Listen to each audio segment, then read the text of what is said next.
Hey, what is up guys, this is Armin, and I am of course back to continue the coverage of the upcoming Spider-Man video game for the PlayStation 4. Now, if you guys haven't seen them already, make sure you check out my reaction and my breakdown of the trailer. Now, this video is going to be about who I think the possible villain could be. Now, while I did my breakdown, I wasn't really thinking modern day villains until something hit me and I had to go just looking through some of the archives of some of the comics I liked, and I came upon a Dan Slott run from 2008. Now, this character's first appearance was in The Amazing Spider-Man issue number 546, and his name is Mr. Negative. Now, why exactly am I talking about Mr. Negative, you might be asking? Well, that's because I believe that Mr. Negative is going to be one of the many villains that is in this video game. And if you guys need further proof, look at this picture from the video game and let me compare it to the guys that are in the comics, his henchmen,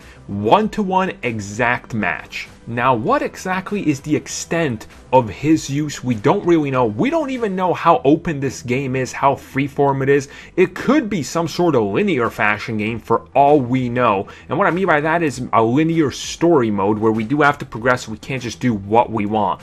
If that's the case, this could be the early parts of the game that we're looking at right now. And what I mean by that is this could be one of the first villains, the small henchmen you would end up taking on that would lead to the obvious bigger one, which I am still going to say is probably going to be Norman Osborn. Now, when you really think about why they would be using someone like Mr. Negative, there's a few reasons they could do here. He has like a healing touch he can use. He has superhuman strength and reflexes, thus giving him a good, one-to-one to go against Spider-Man.